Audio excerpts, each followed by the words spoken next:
તો તૈયાર છે આપણું સ્ટ્રોબેરી શ્રીખંડ. હાલો મિત્ર, જય શ્રી કૃષ્ણ. સ્વાગત છે તમારા બધાનું આપણા કિચનમાં. આજે આપણે બનાવશું સ્ટ્રોબેરી શ્રીખંડ. એના માટે મેં લીધું છે 2 કિલો દહીં. આ જારીવાળું વાસણ લીધેલું છે. એમાં આપણે કોઈ કોટનનું કપડું કે મલમલનું કપડું રાખીને દહીંને એમાં રાખી દઈશું, એટલે પાણીનો ભાગ બધો નીકળી જાય.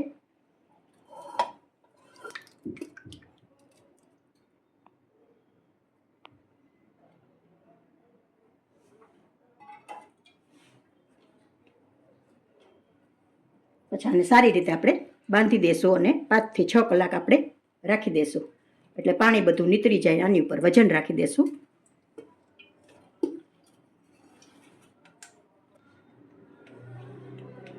આમ સારી રીતે બાંધી લેવાનું છે, આખું કવર થઈ જાય એ રીતે. અને પછી કોઈ વજનવાળી વસ્તુ રાખી દેવાની ઉપર, એટલે દહીંમાંથી પાણી બધું નીકળી જાય. આવી રીતે આમ રાખી દેશું, એટલે દહીંમાંથી બધું પાણી નીકળી જશે. 4 થી 5 કલાક રાખી દેશું આપણે.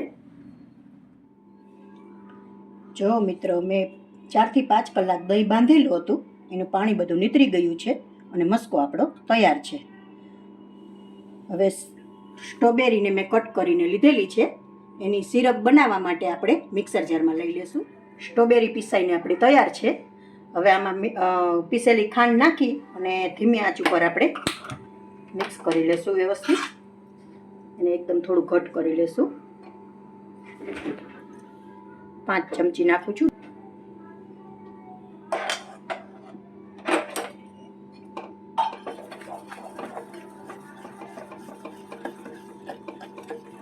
ગેસ ધીમો જ રાખવો તમારે.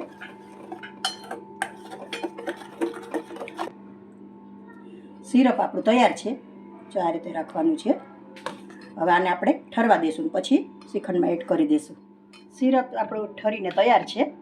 હવે આપણે આમાં એડ કરી દઈશું.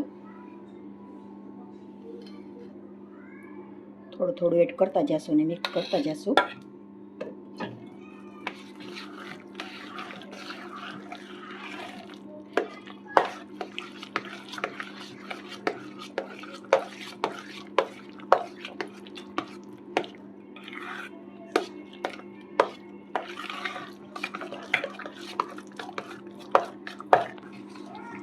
બધી સિરપ આપણે આમાં એડ કરી દીધી છે.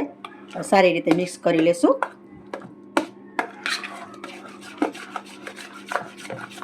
હવે આપણે આમાં દળેલી ખાંડ એડ કરી દઈશું, 1 કપ. મિક્સ કરી લેશું સારી રીતે.